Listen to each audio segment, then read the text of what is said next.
হযরত বিলাল রাদিয়াল্লাহু তাআলা আনহুর ইসলাম গ্রহণের ঘটনা। হযরত বিলাল রাদিয়াল্লাহু তাআলা জন্ম নেন সৌদি আরবের পবিত্র মক্কা নগরীতে। জাতিতে তিনি একজন আফ্রো আরব।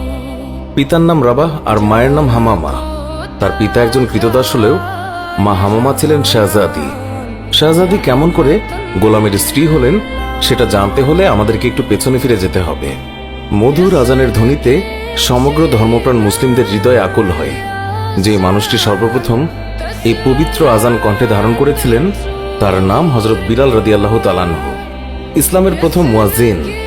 আজ আমরা তার জীবন কাহিনী জানব ইসলামের জন্য আমৃত্যু লড়াই করে যাওয়া এক সাহসী যোদ্ধার কথা। শেষ নবী হযরত মুহাম্মদ সাল্লাল্লাহু আলাইহি ওয়াসাল্লাম জন্মগ্রহণ করেছিলেন 570 খ্রিস্টাব্দে। সেই বছরই আবিসিনিয়ার বাদশাহ আব্রাহা তার বিরাট হস্তি বাহিনী নিয়ে পবিত্র মক্কা নগরী আক্রমণ করে। হস্তি বাহিনীর ভয়ে আরবরা ভয়ে আতঙ্কিত হলেও আল্লাহর ঘর রক্ষার ব্যবস্থা করলেন আল্লাহ তাআলা নিজেই। হস্তি বাহিনী সহ আব্রাহা পরাস্ত হল। এই ঘটনার কথা মুসলমানদের পবিত্র ধর্মগ্রন্থ পবিত্র কোরআন শরীফে সূরা ফিলে উল্লেখ করা আছে। আরবি ফিল শব্দের অর্থ হল হাতি। যুদ্ধে পরাজিত হয়ে আব্রাহার সমস্ত বাহিনী পালিয়ে গেল। যারা পালাতে পারল না তারা আরবদের হাতে বন্দী হল। এই বন্দীদেরই একজন ছিলেন বিলাল রাদিয়াল্লাহু তাআলা আনহুর মা হামামা। হামামা ছিলেন স্বয়ং বাদশাহ আব্রাহার ভাতিজি, কিন্তু ভাগ্যের ফিরে হলেন দাসী। সম্ভ্রান্ত কুরাইশ বংশের এক ব্যক্তি খালফের ঘরে তার স্থান হলো বাদী হিসেবে। সেখানে আবিসিনিয়ার আরেক দাস রাবাহ কাজ করত। তাদের বিয়ে হয় এবং তাদের ঘরেই জন্ম নেয় ইসলামের একনিষ্ঠ কাণ্ডারী হযরত বিলাল রাদিয়াল্লাহু তাআলা আনহু। হযরত বিলাল রাদিয়াল্লাহু তাআলা আনহুর চেহারা মুবারকের যে বর্ণনা পাওয়া যায়, একজন আফ্রো আরব হিসেবে তার গায়ের রং ছিল কালো, দেহের গঠন ছিল লম্বা, মাথায় ঘন কালো চুলে তিনি লাল খিজাব ব্যবহার করতেন। বাবা মায়ের স্নেহের ছায়ে শিশু বিলাল তিনি বড় হচ্ছিলেন। হঠাৎ করে বিলালকে এতিম করে তার মা বাবা পাড়ি জমান না ফেরার দেশে। এর আগে বিলালকে রেখে যান মনিফ খালফের কাছে। একজন কৃতদাসের ছেলে হিসেবে তাকেও কৃতদাস হতে হলো। বিলাল সেইভাবেই চলছিলেন। একদিন মারা গেলেন খালফ। মনিফ হলেন খালফের পুত্র উমাইয়া। উমাইয়া ছিলেন নির্মম। বিলালের উপর নেমে আসলো এক অকথ্য নির্যাতন। কিশোর বিলালের কাজে এতটুকু ভুল ত্রুটি পেলেই তাকে অমানবিক নির্যাতন চালাতো উমাইয়া। জুলুম আর অত্যাচারের মাত্রা বেড়ে গেল আম্মারও। তারই মতো একজন হতভাগ্য কৃতদাস আম্মার পরে নবী সাল্লাল্লাহু আলাইহি ওয়াসাল্লামের সাহাবাদের একজন হয়ে ওঠেন এবং তার হাতে স্থাপিত হয় ইসলামের প্রথম মসজিদের ভিত্তিপ্রস্তর। আম্মারের কাছে বিলাল রাদিয়াল্লাহু তাআলা আনহু শুনলেন মহানবী সাল্লাল্লাহু আলাইহি ওয়াসাল্লামের নাম। দুজনেই সিদ্ধান্ত নিলেন ইসলাম গ্রহণ করবেন। একসময় সেটি করেও ফেললেন। বিলাল রাদিয়াল্লাহু তাআলা আনহুর ইসলাম গ্রহণের খবর আর চাপা রইল না। মনিব উমাইয়া এবার হাজার গুণ ক্ষিপ্ত হলেন। বিলালের উপরে সে অত্যাচারের মাত্রা আরো চরমে পৌঁছালো। তাকে বলা হলো জন্তুর মতো চার পায়ে চলাফেরা করার জন্য। আদেশ অমান্য করলেই শাস্তি। কখনো বা বিলালের গলায় দড়ি বেঁধে ছেলেদের হাতে তুলে দেন। ছেলেরা তাকে মক্কার রাস্তায় টেনে হিঁচড়ে যেখানে সেখানে নিয়ে যায়। অজ্ঞান হয়ে যায় বিলাল। উমাইয়া বিলালকে লোভ দেখান ইসলাম ত্যাগ করলেই উঠিয়ে নেবেন শাস্তি, নতুবা মাত্রা আরো বাড়বে। কিন্তু বিলাল তার আদর্শ থেকে সরেন না এক চুলো। প্রাণের চেয়েও যে আদর্শ বড়। ফলাফলে আরো খেপে যান উমাইয়া।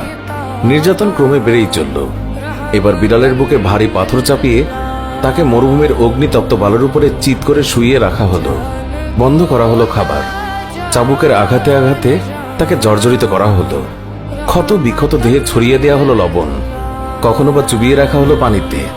অসহ্য যন্ত্রণায় কাতর হয়েও নিজের আদর্শকে অস্বীকার করলেন না একটিবারের জন্যও। মনে মনে শুধু আল্লাহর কাছে প্রার্থনা করে যান একদিন নিশ্চয়ই এই যন্ত্রণার অবসান হবে। বিলালের উপরে এই ভয়ঙ্কর নির্যাতনের খবর গেল নবীজি সাল্লাল্লাহু আলাইহি ওয়াসাল্লামের কাছেও।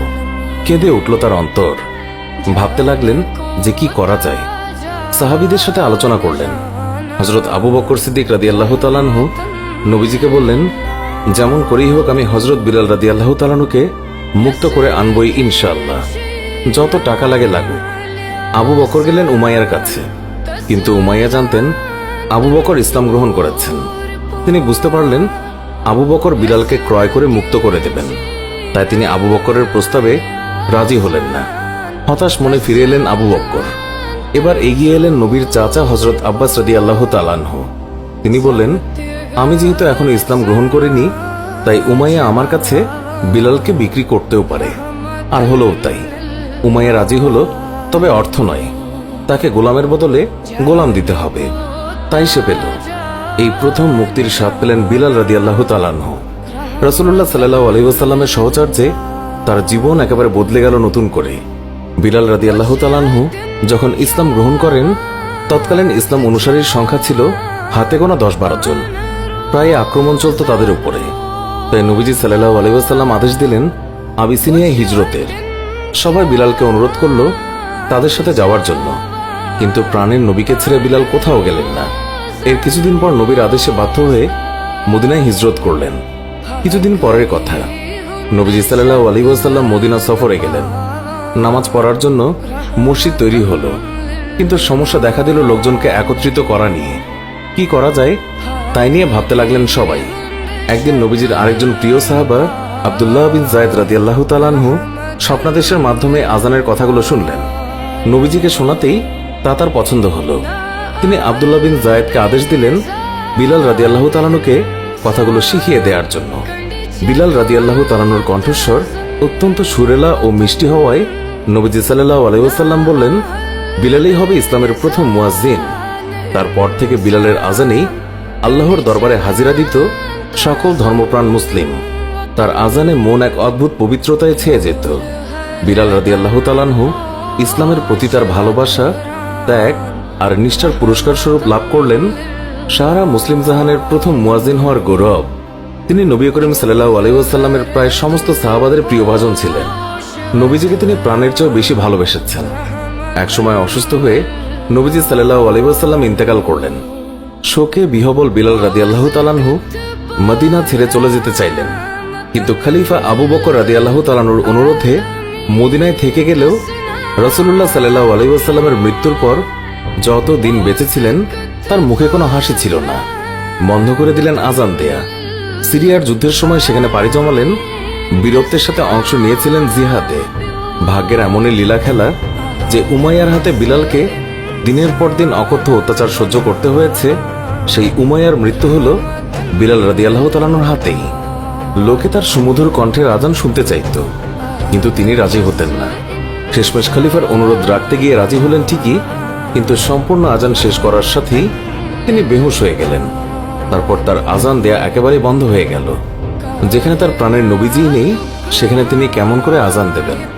কেউ আজান দেওয়ার জন্য অনুরোধ করলে তিনি এর জবাবে বলতেন, আমি যখন আজান দেব তখন আশহাদু আল্লা ইলাহা ইল্লাল্লাহ বলার সময় ঠিক থাকতে পারলেও এরপর আমি নিজেকে নিয়ন্ত্রণ করতে পারবো না। আশহাদু আন্না মুহাম্মাদুর রাসূলুল্লাহ বলার সময় মসজিদের মিম্বারের দিকে তাকালে মহানবী সাল্লাল্লাহু আলাইহি ওয়াসাল্লামকে দেখব না, তখন সহ্য করা আমার পক্ষে সম্ভব নয়।